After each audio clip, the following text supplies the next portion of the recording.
Ombudsman saat ini sedang melakukan rapid assessment berkaitan dengan pemberhentian perangkat desa. Barangkali muncul pertanyaan, kenapa bukan isu perpanjangan kepala desa begitu ya, masa jabatan kepala desa yang diangkat Ombudsman justru pemberhentian perangkat desa. Kami akan cerita apa yang kemudian yang melatar belakangi Ombudsman mengangkat permasalahan mengenai pemberhentian perangkat desa. Ini Bapak Ibu kita bisa lihat dari data ini wilayah perangkat desa yang diberhentikan berdasarkan data laporan Ombudsman. Pemberhentian perangkat desa terjadi di 61 kabupaten di seluruh Indonesia. Kemudian itu terjadi di 195 desa dan perangkat yang diberhentikan itu adalah 375 perangkat desa. Kami mencatat ada beberapa kabupaten dengan jumlah pemberhentian perangkat desa yang cukup banyak. Kini kita bisa lihat di Kabupaten Mamuju, Sulbar terdapat 20 orang perangkat desa yang diberhentikan. Kemudian di Lampung Utara terdapat 21 orang, di Kabupaten Minahasa Selatan 14 orang, Kabupaten Merangin Jambi 51 orang, dan Kabupaten Takalar Sulawesi Selatan 12 orang. Ini data yang termasuk banyak ya dibandingkan dengan data-data yang lain yang masuk ke Ombudsman. Adapun dugaan maladministrasi yang kami catat terdapat beberapa hal mulai dari tidak kompeten, kemudian tidak memberikan pelayanan, tidak patut, penundaan berlarut, penyalahgunaan wewenang, penyimpangan prosedur. Yang paling dominan itu adalah soal penyimpangan prosedur. Artinya ada tahapan-tahapan pemberhentian yang tidak dilaksanakan sebagaimana mestinya oleh kepala desa ataupun pejabat yang berwenang. Jangan lupa subscribe channel Nagari Banget dan aktifkan notifikasinya. Terima kasih Pak Dadan. Barusan disampaikan Pak Dadan.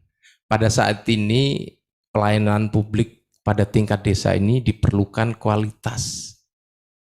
Karena apa? Masyarakatnya serba kritis. Oleh karena itu, sebagaimana Undang-Undang Desa Nomor 6 Tahun 2014, memang kedudukan kepala desa ini diberikan segudang kewenangan, bahkan pembinaan seperti itu. Oleh karena itu sudah saatnya memang kepala desa ini, para kepala desa harus grade-nya itu agak naik seperti itu. Nah, oleh karena itu nanti akan dipaparkan oleh Ibu Dahlena. Saat ini Ombudsman telah memotret lebih dari 6 provinsi. Artinya 6 penelitian ini sudah berjalan, nanti akan disampaikan secara ya lebih kurang rinci, tapi pada saat ini belum bisa menyimpulkan. Oleh karena itu, tidak terlalu lama kami mengundang Ibu Dahlena untuk memaparkan atau memotret permasalahan ini, sehingga nanti bisa bahan untuk diskusi. Waktu kesempatan kami sampaikan. Silakan Ibu Dahlena. Terima kasih Pak Nyoto. Assalamualaikum warahmatullahi wabarakatuh. Salam sejahtera untuk kita semua. Yang terhormat Pak Dadan, Pak Sutoro Eko, terima kasih Bapak atas kehadirannya. Kemudian Ibu Prisilia, terima kasih sudah bergabung di acara pada hari ini. Dan terima kasih kepada Bapak dan Ibu yang bergabung pada kesempatan hari ini. Seperti tadi yang disampaikan Pak Nyoto, bahwa Ombudsman saat ini sedang melakukan rapid assessment berkaitan dengan pemberhentian perangkat desa. Barangkali muncul pertanyaan, kenapa bukan isu perpanjangan kepala desa begitu ya, masa jabatan kepala desa yang diangkat Ombudsman justru pemberhentian perangkat desa. Kami akan cerita apa yang kemudian yang melatar belakangi Ombudsman mengangkat permasalahan mengenai pemberhentian perangkat desa. Ini bisa ada slide-nya ya.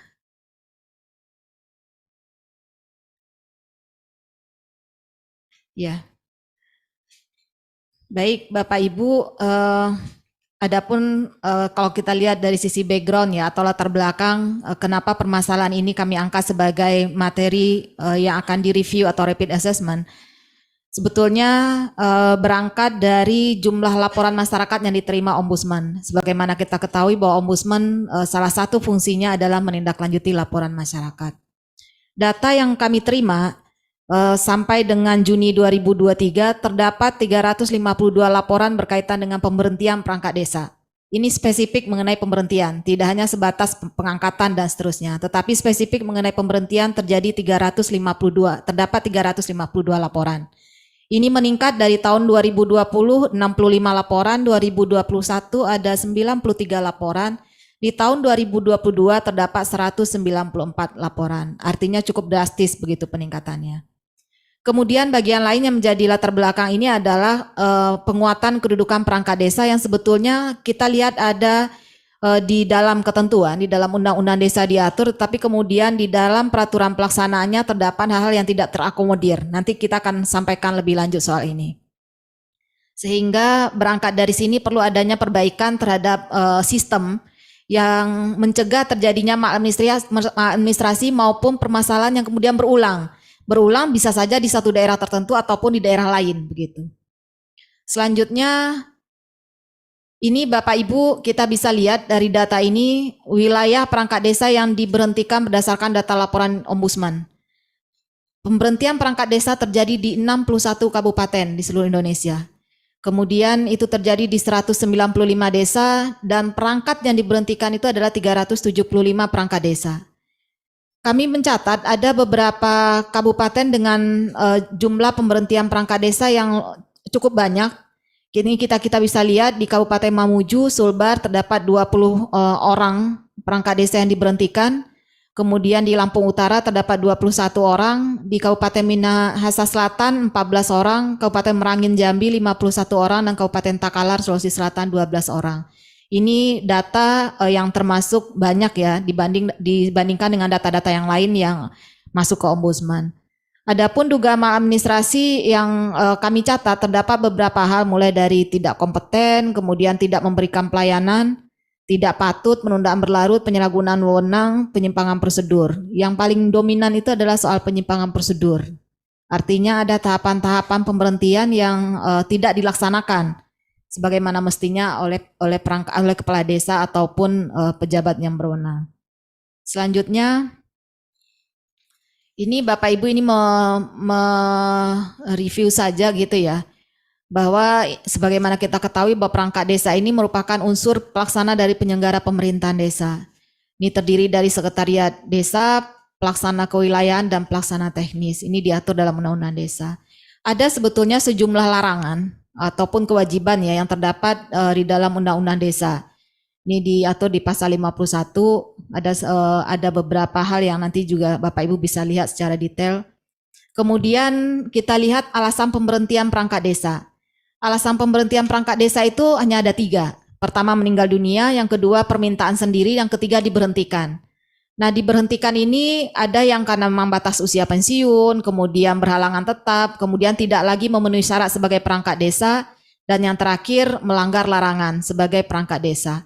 Poin melanggar larangan ini yang kemudian menjadi atensi kita dalam review ini. Ini kalau kita lihat, kalau di dalam Undang-Undang Desa dan PP mengatur 4 hal ini alasan pemberhentian, tetapi kemudian di dalam Permendagri ada tambahan yaitu dinyatakan gitu ya sebagai terpidana berdasarkan keputusan pengadilan yang telah memperoleh kekuatan hukum tetap. Ini yang kemudian menjadi tambahan alasan pemberhentian dalam Permendagri. Kemudian kalau kita lihat apa sebetulnya konsekuensi bagi perangkat yang melanggar larangan. Kalau kita lihat di dalam Undang-Undang Desa, ini kita bisa maknai bahwa ini menjadi tahapan. Ketika terjadi pelanggaran atau melanggar larangan, seorang perangkat desa akan menghadapi beberapa hal. Pertama, sanksi administratif. Sanksi administratif itu berupa teguran, lisan, dan tertulis. Jika ini tetap tidak dilaksanakan, maka yang terjadi berikutnya adalah pemberhentian sementara. Nah, kemudian ini akan berujung kepada pemberhentian tetap. Jika kemudian ini tetap tidak ada perbaikan. Ini di dalam Undang-Undang Desa. Tetapi kemudian kalau kita lihat lebih lanjut di dalam Peraturan Menteri Dalam Negeri, ini diatur ketika terjadinya perangkat desa yang melanggar larangan, maka kemudian dampaknya atau konsekuensinya adalah pemberhentian sementara, kemudian dilanjutkan pada pemberhentian. Ada klausul atau frasa yang tertinggal di sini. Mungkin nanti Bu Felicia bisa memastikan apakah memang demikian adanya. Dari hasil review kami, sanksi administratif tidak muncul di dalam peraturan pelaksana. Kemudian di dalam PP sebetulnya sudah dimandatkan bahwa yang pengaturan lebih lanjut mengenai pemberhentian tersebut diatur dalam Peraturan Menteri Dalam Negeri. Artinya kedudukan Peraturan Menteri Dalam Negeri ini begitu strategis dalam pengaturan mengenai pemberhentian perangkat desa. Kemudian bagian yang kami lihat konsisten dalam ketentuannya adalah bahwa pada tahap pemberhentian perlu ada konsultasi dari kepala desa kepada camat dan camat memberikan rekomendasi. Itu konsisten dari undang-undang, PP sampai peraturan Menteri Dalam Negeri, bahkan di dalam peraturan kepala daerah pun diatur mengenai konsultasi ataupun pemberian rekomendasi ini. Dan berikutnya yang menjadi catatan juga adalah tadi soal sanksi administratif yang tidak diatur dalam peraturan Menteri Dalam Negeri. Ini menjadi bagian dalam pemberhentian sementara akibatnya begitu. Tetapi ini kemudian berimplikasi pada pengaturan-pengaturan di daerah yang juga tidak mengatur secara detail mengenai adanya sanksi administratif. Lanjut. Ini mekanisme Bapak Ibu mungkin bisa detail, ada beberapa ketentuan di dalam Undang-Undang Desa PP 43 tahun 2014 termasuk juga Peraturan Menteri Dalam Negeri. Seperti tadi disampaikan ada kaitannya dengan sanksi administratif di dalam Undang-Undang Desa, kemudian itu tidak muncul dalam PP maupun di dalam Peraturan Menteri Dalam Negeri. Tetapi soal rekomendasi ataupun soal konsultasi itu menjadi tahapan yang tetap ada di dalam peraturan-peraturan tersebut. Lanjut. Ya, ini Bapak Ibu lokasi kajian pengambilan data ombudsman daerah-daerah yang kami ambil tentu tidak mewakili semua provinsi yang ada di Indonesia, tapi paling tidak keterwakilan pulau kami ambil sebagai bagian dalam memperkaya hasil telah kami terhadap persoalan ini. Berikutnya, Bapak Ibu kami sampaikan temuan ombudsman ada beberapa hal. Pertama, faktor internal pemicu terjadinya pemberhentian perangkat desa. Pertama, soal netralitas. Netralitas ini terdapat perbedaan pilihan politik antara kepala desa dengan perangkat desa. Ternyata ini kemudian berdampak dalam proses operasionalisasi perangkat desa ataupun operasionalisasi pemerintahan desa pasca adanya Pilkades. Yang kedua yang kemudian berkaitan dengan netralitas ini adalah perangkat desa yang kemudian terlibat dalam politik pemilihan kepala desa atau mendukung lawan politik kepala desa yang terpilih. Ini juga menjadi bagian yang kami temukan cukup beragam sebetulnya di daerah-daerah kaitan dengan netralitas ini. Kemudian ada juga perangkat desa yang ikut sebagai calon kepala desa. Sebetulnya di dalam ketentuan tidak menjadi persoalan, kemudian akan cuti sementara begitu ya. Tetapi dalam prakteknya ternyata ini berpengaruh terhadap kinerja yang bersangkutan ketika ternyata tidak terpilih dalam Pilkades tersebut, karena akan aktif kembali menjadi perangkat desa. Dan yang kedua yang menjadi catatan kami soal faktor internal pemicu terjadinya pemberhentian perangkat desa ini adalah soal kompetensi. Kompetensi ini mulai dari pemahaman berkaitan dengan regulasi pemberhentian perangkat desa, kemudian ada juga berkaitan dengan perangkat desa yang dianggap tidak memiliki kompetensi dalam melaksanakan tugas dan fungsi. Dan menjadi bagian lainnya adalah kemampuan dalam melakukan pembinaan kepegawaian. Artinya ketika ada pelanggaran, ketika kemudian perangkat desa tidak bekerja sesuai dengan tugas dan fungsinya, kemudian perlu dilakukan pembinaan dan seterusnya. Ini yang belum semua daerah atau semua kepala desa punya kemampuan untuk melakukan pembinaan tersebut. Termasuk juga dalam konteks menyelesaikan persoalan-persoalan yang muncul. Sehingga yang terjadi adalah konflik begitu. Kemudian faktor lainnya adalah soal indikator kinerja. Ini menjadi bagian penting Bapak Ibu karena pertama belum adanya pedoman mengenai indikator yang mengukur kinerja perangkat desa. Kapan misalnya seorang perangkat desa itu dianggap baik dan dianggap buruk seperti yang disampaikan Pak Dadan tadi. Akhirnya apa yang terjadi adalah subjektivitas. Ketika kemudian tidak bisa bekerja sama, dianggap tidak kompeten gitu ya atau kinerjanya buruk. Padahal sebetulnya bukan dari sisi indikator kinerja tersebut. Ini berawal dari tidak adanya indikator atau pedoman mengenai indikator pengukuran kinerja. Yang kedua, tidak dilakukannya evaluasi terhadap kinerja perangkat desa. Seperti yang kita ketahui bahwa perangkat desa bekerja dari sejak diangkat sampai pensiun, gitu. Artinya durasi yang cukup panjang sebetulnya kalau kemudian tidak diikuti dengan tahapan evaluasi yang memadai. Ini yang kami temukan juga tidak ada. Hampir sebagian besar tidak ada yang mengatur, walaupun ada juga beberapa daerah yang kemudian melakukan evaluasi berdasarkan peraturan teknis di daerahnya sebagai sebuah terobosan. Kemudian berikutnya adalah soal perspektif otonomi desa atau kemandirian desa. Ternyata ini juga berpengaruh Bapak Ibu. Kenapa? Karena pemilihan langsung kepala desa dianggap sebagai wujud bahwa kami ini mandiri gitu. Kami adalah pemilihan kades terpilih yang dipilih langsung oleh rakyat. Ternyata perspektif itu berpengaruh dalam terjadinya pemberhentian perangkat desa jika kemudian tidak ada yang bisa dianggap bekerja sama. Kemudian yang menjadi bagian lainnya soal perspektif otonomi desa ini adalah kewenangan pengangkatan dan pemberhentian perangkat desa ada pada kepala desa. Sebagaimana kita ketahui bahwa perangkat desa itu adalah pembantu dari perangkat desa. Artinya sebagian kewenangan itu ada pelimpahannya dilakukan dari kepala desa kepada perangkat desa. Dan ini yang kemudian menjadi bagian yang mempengaruhi sehingga kemudian ketika ada persoalan dianggap ini menjadi otonomi desa yang sebetulnya bisa diputuskan secara otonom oleh kepala desa. Dan berikutnya adalah soal ketidakpatuhan. Ketidakpatuhan tadi ini bisa diakibatkan oleh pemberhentian perangkat desa sebetulnya sudah ada ketentuannya, sudah ada regulasinya, tapi memang tidak dipatuhi begitu. Atau ketidakpatuhan ini juga berkaitan dengan kewajiban dan larangan yang tidak dilaksanakan, baik oleh perangkat desa maupun oleh kepala desa itu sendiri. Begitu. Jangan lupa subscribe channel Nagari Banget dan aktifkan notifikasinya. Baik, selanjutnya temuan berikutnya adalah pengaruh eksternal. Faktor pengaruh eksternal ini pertama soal adanya pilkades begitu ya. Ini juga ikut mempengaruhi. Misalnya janji politik kepala desa yang terpilih untuk kepada pendukungnya untuk menempati posisi sebagai perangkat desa. Ini juga ternyata ketika terpilih tentu sebagai kepala desa terpilih perlu memastikan bahwa ini terlaksana begitu. Nah, situasi kedua adalah soal kesulitan kepala desa terpilih bekerja sama dengan perangkat desa yang ada dalam mewujudkan visi dan misinya. Seperti tadi disampaikan Pak Dadan, sebetulnya mungkin visi dan misinya baik gitu ya, bagus, tetapi kemudian tidak dapat disinergiskan dengan dukungan perangkat desa yang ada. Dan yang ketiga, adanya pilkades ini juga terdapat desa yang mengganti perangkat desa jika kepala desa berganti, artinya ganti pimpinan, ganti kabinet begitu. Dan itu terjadi di beberapa daerah di Indonesia. Kemudian yang kami temukan juga adalah faktor pengaruh eksternal lainnya adalah aspirasi masyarakat. Tuntutan penggantian terhadap perangkat desa yang ada saat ini juga mempengaruhi. Ini kemudian tentu juga berkaitan langsung dengan kurangnya pemahaman masyarakat desa tentang peraturan perangkat desa. Apakah boleh diberhentikan di dalam periode jabatan yang sama atau memang harus menunggu masa pensiun? Nah, itu juga masih belum dipahami secara detail oleh masyarakat. Sehingga kemudian muncul adalah diganti saja kalau tidak capable, kemudian diganti dan seterusnya dengan banyak faktor. Kemudian yang kedua adalah belum optimalnya pengawasan dan pembinaan. Pengawasan dan pembinaan ini bisa saja harusnya bisa dilakukan oleh camat ataupun oleh pemerintah daerah setempat. Namun kami melihat ini juga belum optimal dilakukan.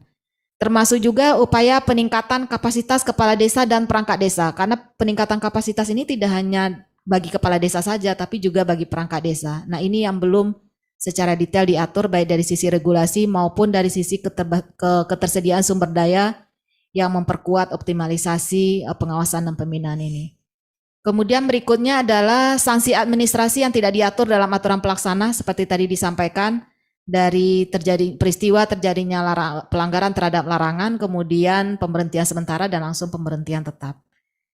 Berikutnya belum tersedianya SOP penerbitan rekomendasi oleh camat atau oleh kecamatan. Sebagaimana kita ketahui bahwa alur dari pemberhentian perangkat desa adalah ketika seorang kepala desa ingin memberhentikan yang bersangkutan harus berkonsultasi dengan camat, kemudian camat keluarkan rekomendasi. Nah, di dalam temuan kami ternyata beragam. Ada yang kemudian secara langsung menerbitkan rekomendasi tanpa melakukan cross check atau verifikasi. Ada juga yang lebih bagus gitu ya dengan cara mempertemukan perangkat desa ataupun kepala desa dilakukan penyelesaian secara win-win solution misalnya, ada yang seperti itu. Tetapi secara secara ketentuan atau SOP yang mengatur kapan rekomendasi diterbitkan, apa tahapannya itu yang belum ada, sehingga kemudian bervariasi sekali kejadian yang ada di daerah. Berikutnya faktor eksternal lainnya adalah kekosongan hukum. Misalnya tidak adanya sanksi bagi tindakan pemberhentian tidak sesuai prosedur bagi kepala desa. Misalnya ketika peristiwa pemberhentian oleh kepala desa, kemudian konsekuensinya apa? Nah, itu tidak ada sanksinya. Yang kedua, larangan pemberhentian perangkat desa kaitannya dengan pilkades. Ini mungkin kita lihat kalau di dalam peraturan mengenai pemilihan gubernur, kepala daerah atau bupati ataupun wali kota, terdapat ketentuan tidak boleh memberhentikan pejabat 6 bulan sejak pelantikan misalnya. Nah, ini tidak kita temukan di dalam norma berkaitan dengan pemerintahan desa. Artinya ketika seseorang kepala desa ingin memberhentikan pada saat setelah dilantik, begitu ya, tetap tidak ada larangan soal ini. Kemudian berkaitan dengan peraturan mengenai indikator penilaian kinerja yang tadi disampaikan, agar menghindari subjektivitas, ini juga tidak diatur secara detail yang mestinya diakomodir dalam peraturan pelaksana, barangkali peraturan Menteri Dalam Negeri. Kemudian berikutnya adalah pengaturan lebih lanjut tentang perangkat desa yang mencalonkan diri sebagai kepala desa. Seperti tadi adanya cuti sementara begitu ya, atau ternyata dalam prakteknya ada yang tidak terpilih kemudian berpengaruh terhadap kinerja. Nah, ini belum diatur secara detail. Nah, pengaruh-pengaruh faktor eksternal ini yang cukup mempengaruhi juga bagaimana kemudian terjadinya pemberhentian perangkat desa yang terjadi di beberapa daerah di Indonesia. Baik, Bapak Ibu, selanjutnya tentu yang kami lihat adalah apa yang terjadi jika kemudian terjadi persoalan gitu, permasalahan perangkat desa. Bagi Ombudsman tentu yang kami lihat akan berpengaruh pada pelayanan publik. Bahkan di satu daerah misalnya kami temukan ketika pergantian kepala desa, kemudian perangkatnya ganti, semua dokumen-dokumen pun juga habis begitu. Artinya apa? Pengamanan aset dan tertib administrasi juga ternyata mempengaruhi begitu. Nah, kemudian berikutnya adalah tentu suasana tidak kondusif ya antara perangkat desa ataupun pemerintahan yang ada di desa tersebut. Apalagi kemudian kalau ini kaitannya dengan ada APH, kemudian ada upaya-upaya keberatan melalui pengadilan. Dan lagi-lagi tentu yang akan berdampak adalah pelayanan publik terhadap masyarakat. Selanjutnya dari beberapa peta permasalahan tersebut, maka Ombudsman saat ini sedang melakukan tahap finalisasi hasil rapid assessment atau kajian Ombudsman yang nanti akan menjadi masukan bagi pengambil kebijakan. Sehingga nanti tentu harapannya adalah perbaikan tata kelola pemerintahan desa khususnya mengenai pemberhentian perangkat desa. Sehingga bagi kita atau bagi Ombudsman pencegahan maladministrasi agar tidak terulang di kemudian hari itu menjadi titik poinnya. Baik Bapak Ibu, lebih kurang ini gambaran yang kami temukan dalam persoalan pemberhentian perangkat desa. Sekali lagi tentu ini masih sangat terbuka untuk diberikan masukan, klarifikasi termasuk juga masukan dari Bapak dan Ibu ini akan sangat memperkaya kami begitu ya untuk memfinalisasi hasil ini nantinya yang akan kami serahkan kepada pengambil kebijakan. Lebih kurang itu kami kembalikan kepada Pak Nyoto. Terima kasih. Terima kasih Ibu Dahlena. Barusan Ibu Dahlena memaparkan potret permasalahan pemberhentian perangkat desa. Saya mencatat ada 3 hal. Tadi terkait dengan pemberhentian itu ada 3. Kategorinya mengundurkan diri, melanggar aturan, atau tersangkut kasus pidana. Lalu yang ketiga adalah meninggal dunia. Nah, dari ketiga kejadian tersebut pastinya berpengaruh pada implikasi permasalahan pemberhentian perangkat desa terhadap pelayanan publik yang paling dasar.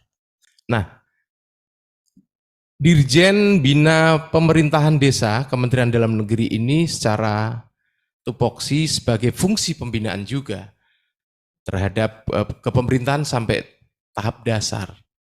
Oleh karena itu, kami mengundang dari Dirjen Bina Pemerintahan Desa Kementerian Dalam Negeri menanggapi dari yang telah disampaikan Ibu Dahlena tadi, potret. Silakan waktu dan kesempatannya disampaikan kepada Ibu Priscilia. Ketika kepala desa itu tidak melaksanakan kewajibannya dalam hal ini mentaati ketentuan peraturan perundang-undangan, misalnya kepala desa memberhentikan perangkat desa tidak sesuai seperti itu, karena kita ketahui ketentuan mengenai pengangkatan dan pemberhentian perangkat desa ini sudah sangat jelas diatur. Nah, ketika kepala desa misalnya memberhentikan perangkat desa tidak sesuai, maka ada sanksi yang dapat diberikan yang memang sudah diatur oleh undang-undang. Seperti misalnya kepala desa melakukan pemberhentian tidak sesuai ketentuan peraturan perundang-undangan, misalnya tanpa ada rekom camat, kemudian ujuk-ujuk tanpa mekanisme dari administratif, kemudian langsung memberhentikan perangkat desa. Nah, ini secara administratif sebetulnya tugasnya dari Supradesa adalah melakukan pembinaan kepada kepala desa seperti itu. Dilakukan melalui sanksi teguran lisan seperti itu. Baru dilanjutkan tertulis sampai dengan kalau memang kepala desa itu tidak mau patuh atas teguran yang diberikan, nah itu boleh dilanjutkan dengan pemberhentian sementara dan pemberhentian tetap.